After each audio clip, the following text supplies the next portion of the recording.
Kembali di Apa Kabar Indonesia Malam, pemirsa, saya akan langsung ke Prof Yon. Tadi ada pertanyaan yang terputus. Prof Yon, ini bagaimana kemudian dengan ambisi Israel untuk terus melakukan penggempuran ya, nampaknya tidak hanya ke Palestina, tetapi juga hubungan yang semakin panas dengan sebagian negara di Timur Tengah?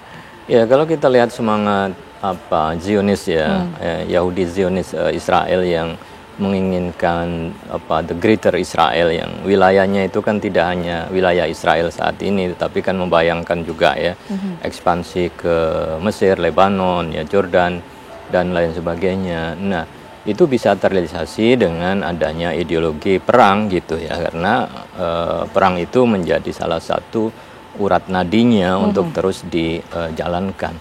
Maka kalau saya melihat dari sisi kehancuran itu kan sebenarnya lebih kepada prediksi untuk ideologi Zionisnya.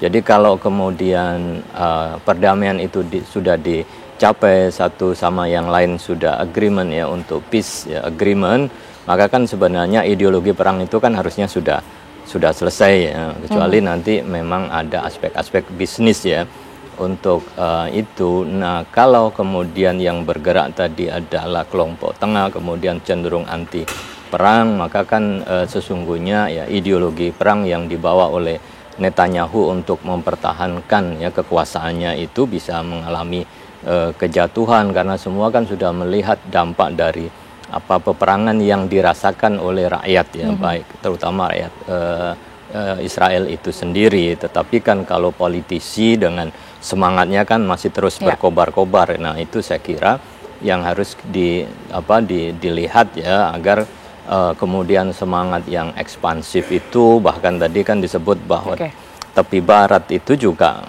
dalam perspektif Israel kan wilayah mereka, tetapi kan dunia internasional menolak. Nah, aspek itu saya kira perlu untuk dilihat.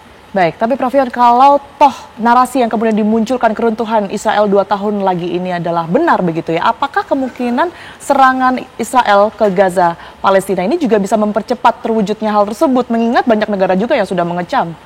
Ya, artinya ini kan keruntuhan doktrin hard power ya, militer begitu ya, yang itu tidak bisa menyelesaikan masalah. Justru kemudian pendekatan soft power itulah yang akan menang kan gitu ya. Jadi kalau Amerika itu kan juga sangat bangga, sangat merasa percaya diri dengan militernya ada di mana-mana gitu ya.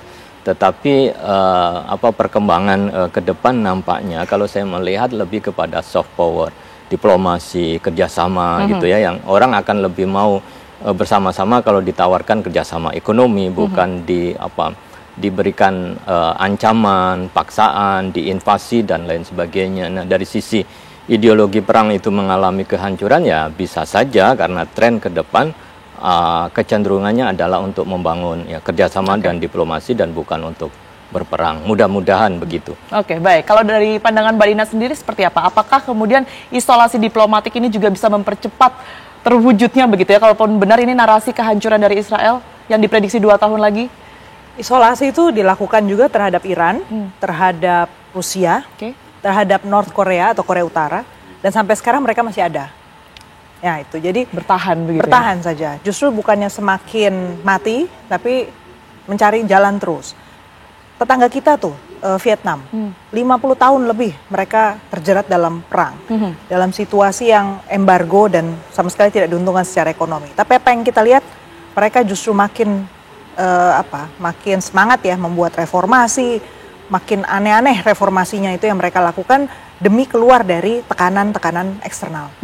Jadi kalau kita ngelihat politik global, sebenarnya satu hal yang harus kita petakan itu adalah ada wilayah-wilayah di dunia itu yang memang nasibnya atau kita bilang ya destiny-nya itu memang akan selalu menjadi tempat yang cenderung panas. Timur Tengah itu kenapa panas?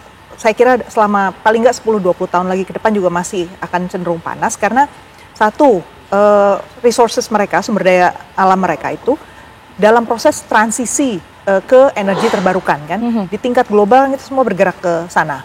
Tapi mereka kan belum selesai nih diversifikasi ekonominya, dan diversifikasi ekonominya ke arah mana gitu. Kalau mereka nggak lagi bergantung pada petrodolar mereka mau dipakai untuk apa? Terus mereka untuk energinya mau dari mana? nuklir, makanya bolak-balik karena mereka nggak punya resources yang lain. Maksudnya dia beli batu bara dari Indonesia atau dari mana kan nggak mungkin. Atau dia mau pakai resources apa angin atau apa, sepertinya nggak memungkinkan gitu di sana ya, atau panel surya gitu.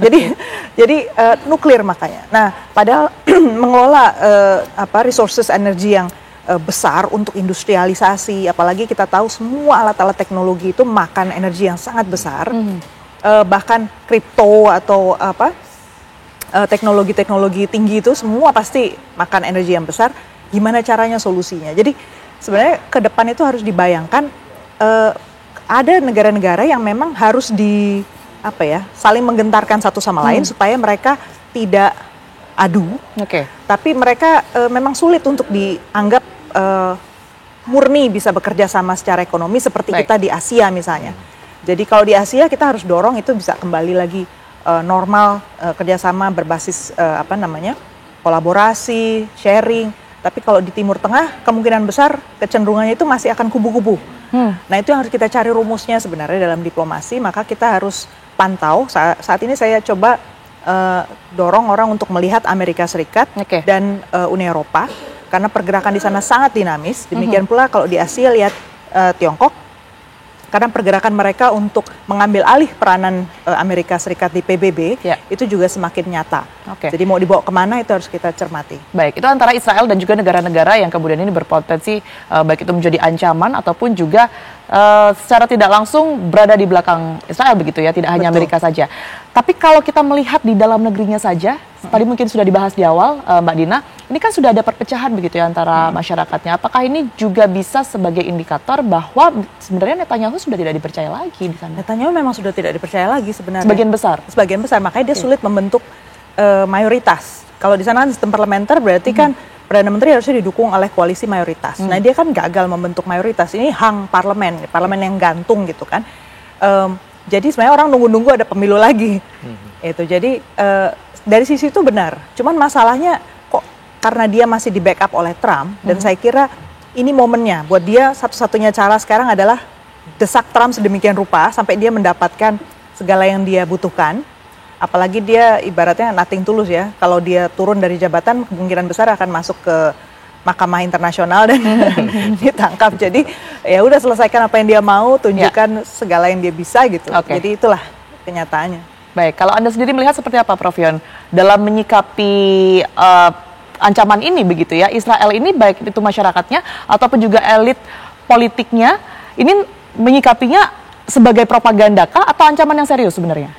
Ya, ini kan juga antara warning dan juga propaganda, dan ini mengingatkan juga kan nasib Netanyahu yang sebenarnya kan dari sisi itu kan sebagai bagian dari dia untuk pelampiasan di masa akhirnya gitu, karena nasibnya tadi sebenarnya tidak jelas gitu antara Mahkamah Internasional yang ditangkap atau di dalam negeri kasus korupsi yang kemudian dia akan dikejar. Maka cara yang terbaik adalah terus mempertahankan doktrin perang melawan musuh-musuh mereka, bahwa negara-negara di sekitar itu adalah musuh Israel yang mengancam eksistensi Israel. Dengan itu dia bisa hidup.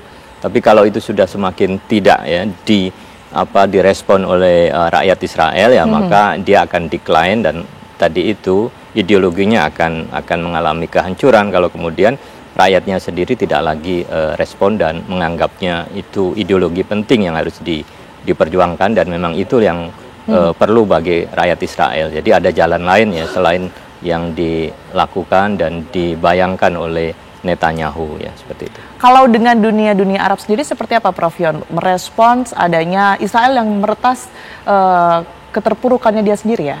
Ya, awalnya kan normalisasi dijalankan begitu, tetapi kan setelah perang ini kan tidak mungkin. Normalisasi itu kan menganggap sesuatu itu normal gitu. Bagaimana ini normal gitu ya, adanya perang yang tidak seimbang, genosida dan lain sebagainya. Maka melakukan normalisasi kerjasama dengan negara-negara Arab sekarang kan menjadi buntu ya, kecuali beberapa negara Arab kan mensyaratkan kalau begitu persoalan Palestina harus diselesaikan. Nah, apakah kemudian nanti Amerika juga mau mengambil jalan itu juga gitu? Karena negara Arab juga ngasih investasi besar juga ke Trump kan, ke Amerika. Nah itu kan nanti saling tawar itu mana yang akan dilirik oleh Trump, tetap mempertahankan Netanyahu atau mengambil investasi yang besar, dan itu baik untuk rakyat Amerika ya, dan sedikit ya mau mengorbankan Israel dalam hal ini Netanyahu.